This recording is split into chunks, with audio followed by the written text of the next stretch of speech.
Hai. Ketemu lagi. Aduh, Kali ini dengan lagi? Mbak Ayo. Dona lagi. Dona Turner. Hari ini kita mau ngomongin apa, Mi? Hari ini kita mau ngomongin tentang relationship. Jadi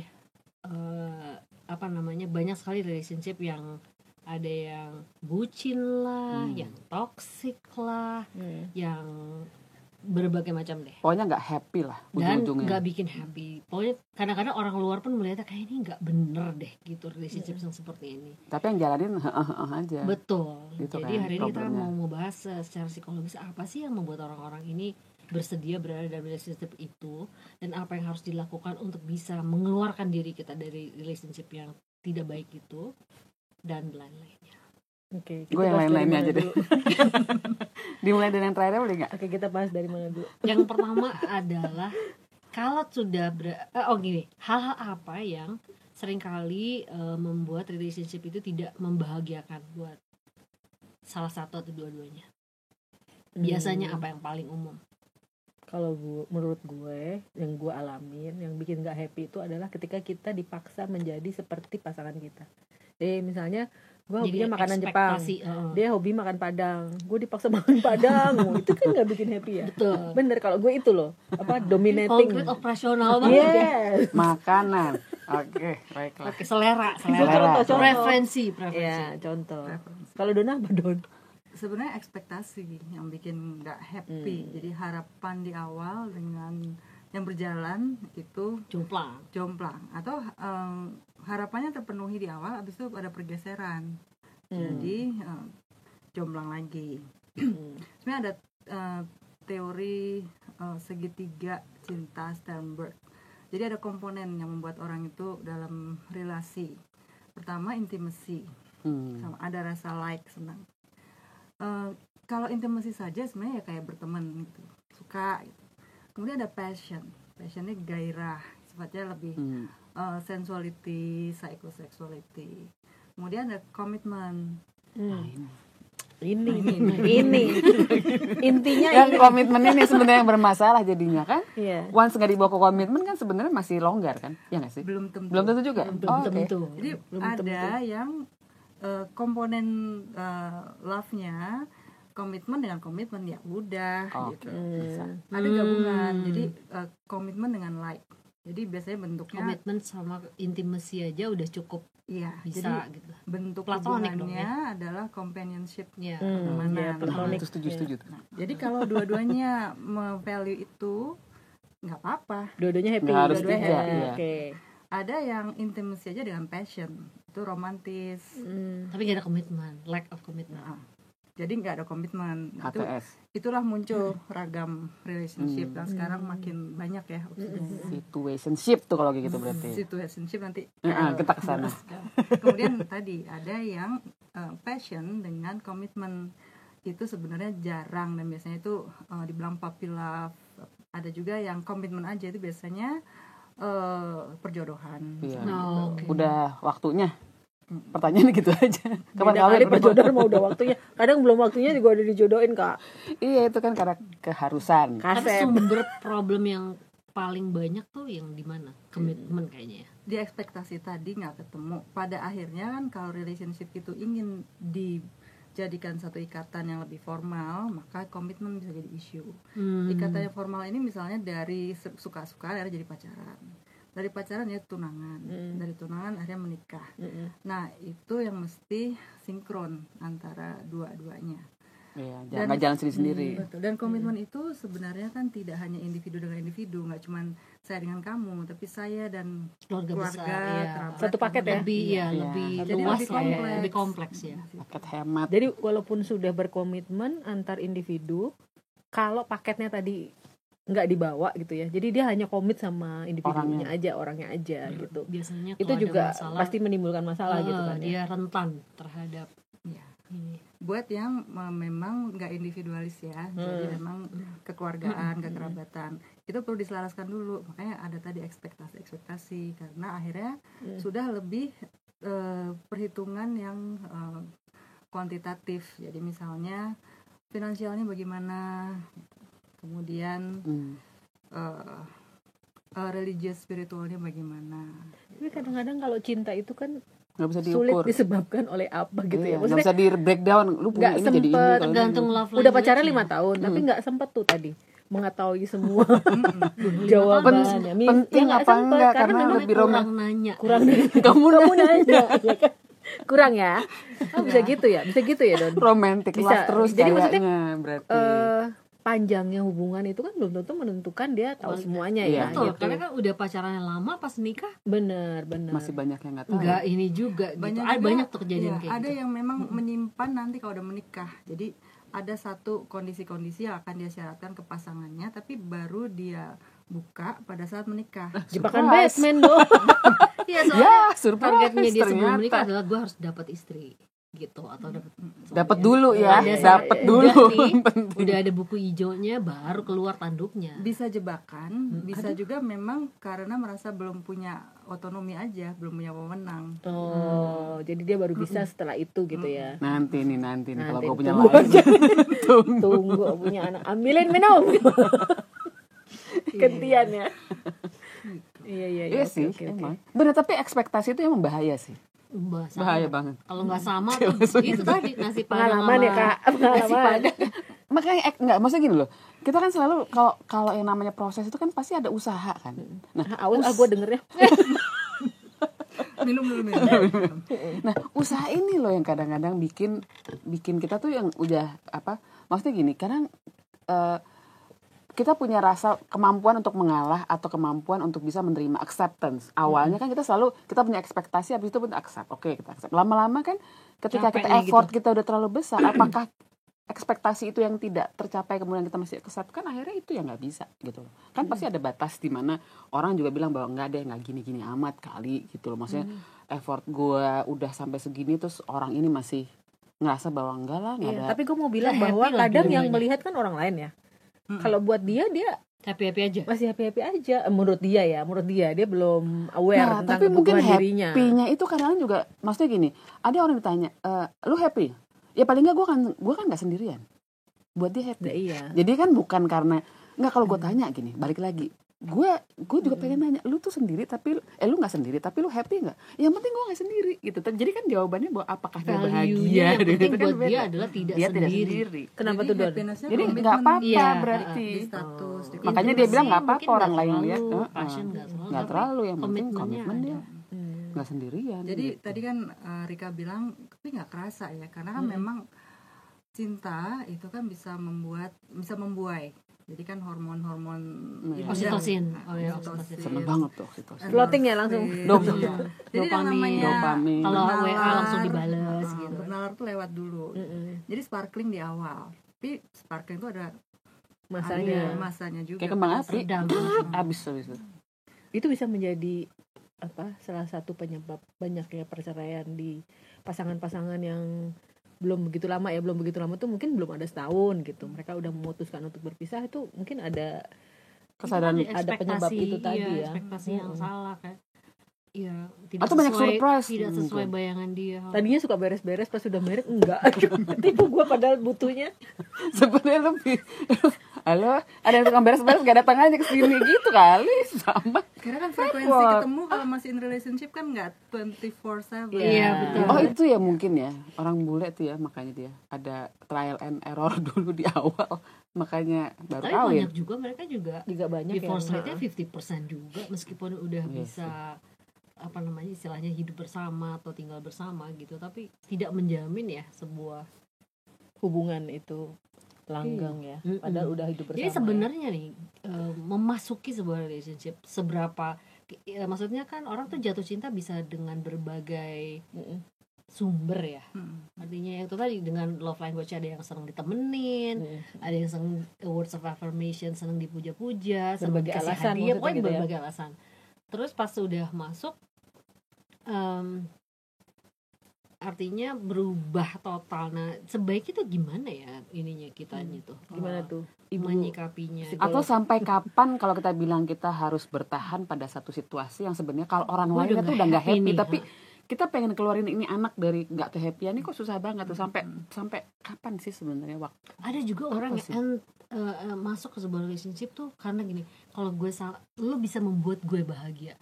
Nah itu tuh menurut gue bahaya banget. Karena ukurannya, kok lo nggak membahagiakan gue sih? Nah itu. Nah lo mati. Ada juga kan yang kayak gitu, yang gue pacaran lo waktu kita deket tuh lo nemenin gue bikin skripsi, lo nemenin gue pulang kantor atau kayak. Jadi ada berkaitan dengan lo harus melakukan sesuatu yang bisa bikin gue bahagia. Jadi kalau misalnya Rika tiba-tiba nggak nelpon, nggak nemenin di kantor pulang sore, hilang tuh udah gitu. Ya kebahagiaannya dari orang lain bukan dari dirinya sendiri. Banyak banget nih pertanyaannya. Mumpung dia ada di sini. Tadi mungkin KL dulu pertanyaannya ya, kapan sih gitu ya? Iya, kita kan karena yang gemes yang di luar kan. Gila nih masih terusin gitu. Jadi sebenarnya ada kategori hubungan itu sehat, kurang sehat sama abusive atau toxic tuh. Toxic nih sekarang tuh sehat toxic banyak itu kan. pada intinya equal, setara. Jadi sama-sama aktif, take and give gitu, sama-sama peduli gitu. Peka. Sementara yang unhealthy mulai nih, salah satu lebih mendominasi, salah satu lebih pasif gitu. Salah satu lebih aktif, salah satu lebih hilang-hilang misalnya gitu ya. Terus komunikasinya mulai tersendat. Ya tuh komunikasi lagi. Mulai tersendat. Udah mulai nggak penting ya, udah serumah nggak usah nyapa lagi dah. Masa tiap kali lain. Itu lain. Oh udah menikah lain. Nah, yang paling parah, jadi kapan sebaiknya dipertimbangkan untuk direview adalah apabila sudah abusive. Karena sebenarnya udah masuk ranah hukum ya. Kekerasan. Ya, jadi kekerasan ada kekerasan dalam berpacaran, ada kekerasan dalam pernikahan, rumah tangga. Selama belum di ranah abusive, masih mudah untuk dibenahi. Tapi kalau abusive bukannya nggak bisa, tetap bisa. Selama dua-duanya niat untuk memperbaiki dengan serius. Abusive biasanya ada salah satu yang punya psychological problem sih biasanya kan. Jadi ada salah satu gitu. Jadi memang harus komitmen yang sangat keras gitu dua-duanya untuk ingin memperbaiki gitu. Tapi di beberapa pasien yang datang ke gue itu mereka in a way mereka di satu sisi mereka sakit ya, dikituin tuh sakit, tapi mereka juga nggak mau lepas gitu satu sama lain. Alasannya apa tuh? Anak kah atau apa? Enggak sih. Yang penting gue gak sendiri gitu. Terlanjur cinta. Sudah. Jadi ada tipe kayak lagu kepribadian yang dependent gitu. Nah, itu betul. Nah, si dependent ini attach, jadi punya attachment yang kuat ya, dia orang butuh, yang yang dominan ya. Oke. Jadi mau diapain buat dia, orang ini melindungi saya, memprotek saya atau menjadi harapan saya. Ya udah, saya nggak apa-apa sama dia. Jadi kemungkinan dia orangnya dependentnya kuat. Atau ada juga yang playing victim. Jadi sebenarnya dia senang menikmati menjadi korban. Maksud gue gini, tapi jadi dia memang menikmati menjadi korban. Jadi orang insentifnya buat dia apa? Orang jadi perhatian sama dia, merasa kasihan, bersimpati. Itu buat dia cukup deh itu. Menjadi lemah itu kan menjadi sebuah attraction. Betul. Ya. Menjadi komoditas. Ada juga yang begitu gitu. Karena ya gini, dia datang ke psikolog waktu habis di abuse gitu ya. Tapi in a way dia sebenarnya sudah punya keinginan yang kuat untuk ya nggak akan berhenti sama pasangannya ini. Berharap pasangannya berubah. Jadi berharap pasangan bukan dia yang tetap akan berubah. Ada insight, ada reward buat dia gitu secara emosional. Iya. Nah, ada seringkali yang juga suka terjadi tuh, orang tuh di satu fase hidupnya mengalami sesuatu yang sangat traumatis atau negatif. Nah, orang misalnya suaminya atau istrinya, terus suaminya itu tambah lama tambah negatif gitu. Itu gue melihat beberapa relationship yang seperti itu. Jadi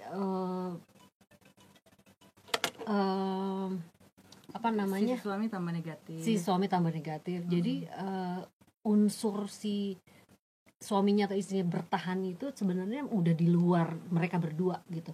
Udah anak, keluarga dan lain-lain. Jadi ada juga kan keluarga yang value-nya adalah ya kamu harus bantu dia kembali menjadi lebih positif, lebih supporting gitu.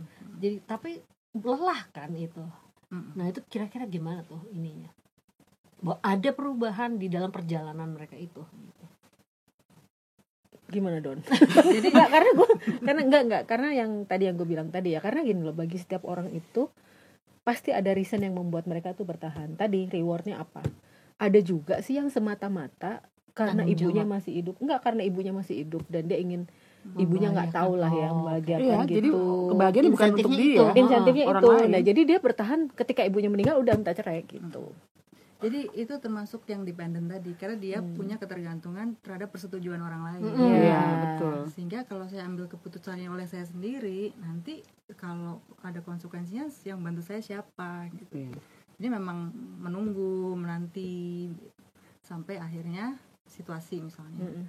Timingnya tepat untuk bisa membuat keputusan karena emang udah nggak ada lagi ganjilan mereka, kan. Persevere ya, bertahan untuk demi sesuatu yang lebih tinggi dari dia. Iya, di luar dari kuasanya dia kan, berarti kalau kayak gitu. Value juga mempengaruhi, misalnya memang menikah untuk sekali seumur hidup. Iya, tuh value. Harus diperjuangkan kalau ada apa-apa. Kemudian parenting yang ideal apabila kedua belah orang tua lengkap, itu akan membuat orang berat untuk mempertimbangkan kita udahan aja dalam pernikahan ini. Ada yang akhirnya mengambil keputusan tetap dalam ikatan pernikahan, tapi mereka sebenarnya udah hidup sendiri-sendiri gitu. Hidup sendiri, cuma komitmen sih. aja. Nggak ada intimacy sama passion lagi mungkin. Ya, intimacy sama passion bedanya apa ya? Maksudnya intimacy itu kan juga kedekatan hati, kehangatan. Sifatnya lebih emosional. Sebenarnya passion lebih physical. Okay. Jadi itu istilahnya single marriage, menikah tapi sendiri-sendiri. Iya. Dan sebenarnya jadi jadi tidak sparkling ya, nggak harmonis, nggak affectionate. Iya. Ya itu. Jadi yang susah itu juga menurut gue adalah gini, kita berada di sebuah relationship yang bagian ini nih gue nggak suka banget nih gitu, nggak suka banget, gue sangat tidak happy, gue kesal gitu. Tapi ada hal-hal lain yang dilakukan oleh orang itu yang membuat gue sangat berbahagia. Jadi kalau hitung-hitungan masih banyak yang plusnya daripada timbangannya tuh masih bisa juga. Bisjut. Jadi masih ada reward untuk bertahan. Betul, itu tadi ya. Berarti jawabannya adalah si reward tadi, apapun itu ya. Iya. Apakah alasannya orang lain, untuk anak. Jadi mereka terikat pernikahan, yang penting anaknya ada orang tuanya dua-duanya. Masalah bapak ibunya nggak sekamar dan sebagainya, mereka bisa tolerate itu. Sometimes seperti itu sih. Jadi tadi konflik manajemennya sebenarnya setelah ditimbang-timbang ya tetap bisa bertahan, itu kompromistis. Jadi kompromistis adalah yang under dinaikin sedikit, yang over diturunin sedikit. Sebenarnya memang itu yang realistis dilakukan apabila ingin mempertahankan satu rumah tangga. Atau kalau kita bicara red flagnya relationship tuh memang yang terakhir adalah abusive ya, kayak udah abusive juga bisa macam-macam kan, kayak ada abusive ekonomi juga, misalnya nggak dikasih uang untuk beli makanan di rumah dan lain-lain. Tapi kalau masih pacaran mungkin kayak gitu, kayak misalnya posesif ya, yang dibilang posesif, kayak kemana-mana ditanya itu red yellow flagnya itu yellow itu. Jadi yang unhealthy itu yellow, bendera kuning gitu ya. Kalau yang sudah abusive itu berarti sudah red flag, itu udah benar-benar harus misah dulu treatment gitu. dengan kehati-hatian. Oke, yellow flagnya apa nih untuk anak-anak muda yang kayak baru membina sekali 2 kali pacaran, untuk abis itu mau serius, sebaiknya mereka melihat apa? Iya. Mungkin bahasa sederhananya ya itu nggak setara, nggak equal. Yang satu cinta, buang perhatian, yang satu acuh. Gitu. Atau yang satu kata-katanya tuh cenderung menyerang gitu ya, atau negatif terhadap diterima, nggak apresiatif, tidak atau itu misalnya yellow flagnya. janji tapi nggak dipenuhin, kalau ditanya jawabnya ngeles misalnya gitu, itu sebenarnya yellow flag. Udah ketahuan tuh. Udah komit tapi orangnya cakep, gimana ya? Soalnya itu value-nya kan adalah gue punya pacar cakep. Nanti dia belapel, terserah, penting gue cakep. Kalau gue bawa kemana-mana gue nggak malu. Kan gitu, ada yang kayak gitu. Iya, ada yellow flag-nya banyak sebenarnya. Iya, ada. Makanya itu yang kadang-kadang kan kita selalu ngeliatnya bahwa ini nggak tahu ya, anak sekarang kan makin lama makin macam-macam nih. Maksudnya bentuk relationship tuh beda-beda. Yang terakhir tuh kan ada baca. Zaman sekarang ada tuh ada ya. bacanya situationship. Jadi dalam itu situationship. Iya, jadi kayaknya cuma ya aku juga baru baca sih kemarin gitu. Ini ada yang tulisannya situationship, ternyata jadi dia memang sebuah jadi kayak kalau Sternberg bilang ada komitmen, dia nggak ada. Jadi tapi ada like sama like, ada terus mereka jalan bareng, dating lah istilahnya, dating, tapi tidak ada status. Jadi situasi yang membuat sebuah perkembangan terbaru sih, dan anak-anak muda ini bisa gitu mendefinisikan ini sebagai ini HTS gitu. hubungan tanpa status. Tapi mungkin itu makanya kan kita ujungnya adalah balik lagi.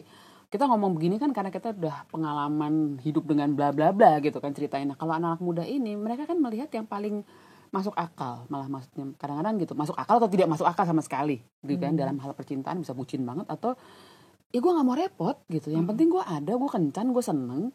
Nanti gimana ya ntar aja. Ya kan kayak orang sekarang bilang orang-orang leasing lah, orang apa, nggak ada yang mau beli apartemen, nggak ada yang mau beli mobil, orang udah nggak ada tuh kayak gitu. Perekonomian yang kayak gitu nggak ada, karena buat mereka ngapain gue punya rumah, mending gue hari ini gue punya komputer yang keren, gue punya ini yang device punya mobil udah beda semua kan. Jadi proses hubungan mereka juga gitu kan. Hari ini gue seneng sama dia, ya gue jalan gitu loh. Dia nggak menyenangkan lagi, ya udah. Ya HTS itu memang tiba-tiba ada kulturnya, yang lo bisa ketemu tapi nggak ada komitmen gitu. Walaupun menurut gue kadang-kadang yang kayak gitu-gitu yang malah nanti rentan jadi jatuhnya di abusive ya, walaupun tanpa komitmen, ya nggak sih? Ketika udah mulai ada yang banyak kejadian, kan? Maksudnya saking senengnya ada dokumenter tidak punya hubungan, tidak punya komitmen, tapi sebagai penggemar posesif jadinya bisa kan? Dan di Indonesia juga ada, gue pernah baca di Kompas bahwa laki-laki sih pelakunya semua gitu. Jadi dia merayu wanita yang ini, besok temen yang ini, nanti mulai minta uang. Jadi Tinder HTS tapi sebenarnya Tinder swindler. Jadi akhirnya tertangkap karena cewek-ceweknya pada lapor. Jadi memang potensinya bisa ke situ. Tapi artinya bahwa kita bisa bertemu. Dulu kan kayak bertemu dengan teman baru atau apa, kan ada circle yang kita ini kan. Temen lah, paling enggak siapa. Main hobi atau apa. Kalau sekarang tuh bisa stranger, bisa acak bener-bener stranger aja dari mana entah. Mungkin di situ akhirnya terbentuk itu HTS. Oke, gue ketemu misalnya sama yang ini di sini. Oke, ketemu sebentar, ngopi-ngopi atau apa gitu. Udah, dan itu apa namanya? Teman baru gitu, misalnya gitu kan. Nanti dia kemana lagi? Jadi apa ya namanya? Insentif untuk menjadi HTS itu banyak. Atau stalking, nggak perlu komitmen dulu, bisa stalking statusnya. Sekarang soal media sosial juga membuat memungkinkan itu bisa, ya. Kita dulu kan harus ke telepon umum. Aduh, nggak ada koin di rumah. ngantri kan? Ngantri udah bete, ngomongnya udah berubah. Dulu fokus subjeknya satu, terbatas. Sekarang usaha dulu gitu, sangat banyak. Dan mudah. Dulu kan kayak mesti deketin dulu gitu. Tanya rumahnya di mana. Gitu, kalau ditelepon bapaknya marah-marah kan kita langsung takut, misalnya gitu kan. Nah, kalau untuk yang terakhir kita omongin ini, Don. Resikonya apa, Don? Challenge-nya bukan resikonya ya. Challenge-nya apa? Tantangannya sebenarnya kan untuk dewasa awal tugas perkembangannya antara lain intimacy ya, jadi namun tidak perlu diburu-buru sebenarnya, karena juga sekarang ini demand dalam kehidupan itu juga bergeser dibanding 10 atau 20 tahun yang lalu. Jadi yang menjadi prioritas biasanya memang financial dulu, save dulu gitu. Baru lebih nanti realistis. Relationship. Jadi belum tentu dirugikan ya, karena kalau dua-duanya sepakat gitu. Jadi ya udah, kita nggak ada komitmen. Sebenarnya apabila itu dimanfaatkan untuk pertemanan yang baik, itu akan menambah pengalaman baik bagi anak ini gitu. Namun kalau itu akhirnya dijadikan modus untuk menghindari tanggung jawab, maka apabila nantinya memilih untuk dalam pernikahan, dia tidak terlatih gitu untuk bertanggung jawab sesuai role-nya. Maka sebagai istri atau suami itu ya challenge-nya dia ya. Tidak melatih diri untuk menjalankan role tersebut. Ya, jadi semuanya serba free aja gitu kan. Dan punya tanggung jawab. wanita karena secara ekonomi juga sudah lebih baik, mereka tidak lagi tergantung kepada dulu kan.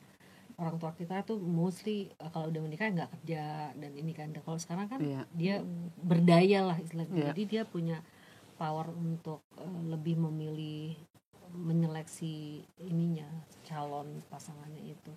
Mungkin yang pertama itu dulu, kayak karir dulu, apa dulu, achievement baru ini.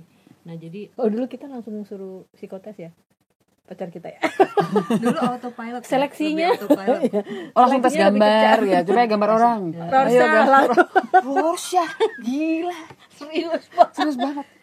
Ini kayaknya gambarnya alat-alat. Kalau ada gambar sekarang gitu. Lu tes Rorschach, dia udah Google dulu.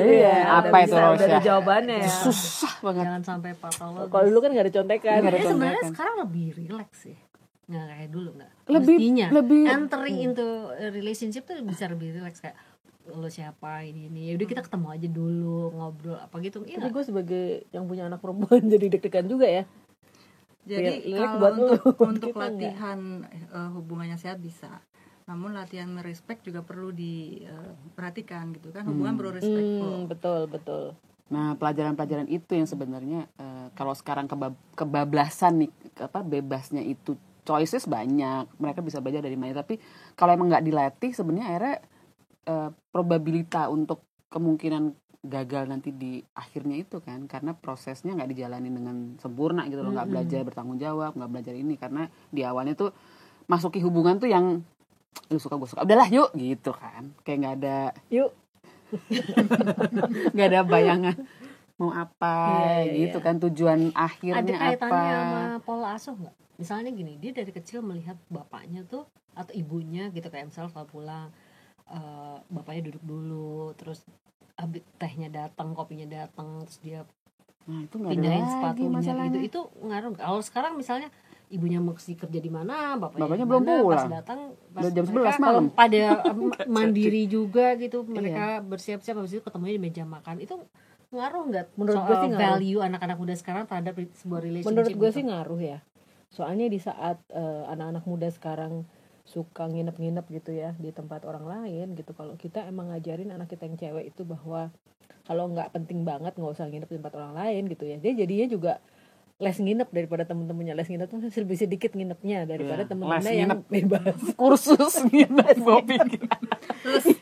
Ya jadi memang ada ya, termasuk juga yang pendekatan gitu ya pada anak-anak yang udah mulai remaja itu, memberi pemahaman bahwa bahayanya misalnya gitu ya, suatu relationship tadi yang toksik atau gimana, itu juga perlu sih sebenarnya ya. Soalnya ada gini, bisa membuat mereka menjadi lebih aware. Ada kejadian yang gue baca di Instagram ya, gue baca, jadi gini, ada suami istri yang digemari oleh teman-temannya karena dianggap mereka ideal, couple goals, cowoknya sukses, istrinya juga cantik dan sukses. Tiba-tiba suatu saat mereka memutuskan untuk bercerai gitu, kayak semua teman-temannya kaget. Jadi kemudian ada temennya atau siapa yang mencoba mengetahui kenapa dia bisa gitu. Jadi kalau di suaminya itu, kalau sama istrinya yang cerita gini, ngomongnya tuh kayak dia sama OB gitu. Nggak selevel ya tadi tadi. Ini kesini, ayo ini gitu. Jadi istrinya tuh merasa itu tadi diperlakukan tidak sama gitu, respect, dan itu dia tahanin lama ya, artinya bahwa ada anaknya dan ada teman-temannya yang juga ini udah settle banget sebenarnya kan, tapi karena perlakuan itu bertahun-tahun dan itu tidak pernah ada feedbacknya buat si suaminya, akhirnya istrinya memutuskan enough. Dia dekat dengan laki-laki lain. Jadi itu teman-temannya kaget kan, kayak ini dating sama yang itu. Dia bilang akhirnya dibuka gitu bahwa kenapa itu terjadi, karena dia sangat menderita gitu ya. Di benar-benar kayak ya gitu lah, ngomongnya kasar, slavery gitu ya. Ya gitu. Verbal abuse mungkin lebih tepatnya. Jadi abuse kan ada kata-kata, kemudian ada tindakan, kemudian ada sosial dalam arti diisolasi gitu ya, nggak mudah untuk bergaul, berinteraksi. Kemudian ekonomi juga. Jadi misalnya kalau berpenghasilan dibatasi hanya untuk bukan untuk dirinya gitu. Atau ya sapi perah misalnya. Kondisi tadi dalam KT parenting memang komunikasi otentik penting. Jadi sebagai parents perlu lebih peka dengan anaknya, walaupun sibuk, tapi dia kan tahu sebenarnya suasana hati anak, kebiasaan anak. Kemudian mencoba mencari cara untuk bisa membuka komunikasi dan mungkin nanya aja, atau nggak langsung dibuka percakapannya, tapi tunggu momentum. Ya, kadang dimulai dengan kita menceritakan tentang diri kita dulu untuk mancing anak cerita juga gitu ya Don ya. Menarik banget ya. Jadi buat teman-teman nih yang masih menjalin hubungan atau sudah menjalin hubungan, sadari ya sebenarnya apa yang terjadi pada hubungan tersebut. Betul. Dan apakah gampang banget cara menyadarinya adalah dengan menanyakan pada diri sendiri, are you happy in this relationship ya? Dan percayakan pada instingnya juga, percayakan pada instingmu gitu, percaya. misalnya kita. Menarik banget ya. Mungkin nanti lain kali kita harus undang narasumber ya. Kita kan di satu generasi. Mungkin harus ada sumbernya. Nanti kita undang lagi. Berikutnya. Untuk sesi ini mungkin kita udahin dulu ya. Nanti kita akan jadi teman-teman kalau mau komen, mau kasih usulan ide kita bahas apa, ke komen boleh atau di email di manajemen.bahagia@gmail.com. Gimana lagi? Di sini. Oke, terima kasih donaturna. Sampai ketemu. Terima kasih. Kita akan selalu. Mari kita angkat gelas. Choose to be happy. Bye bye. Bye.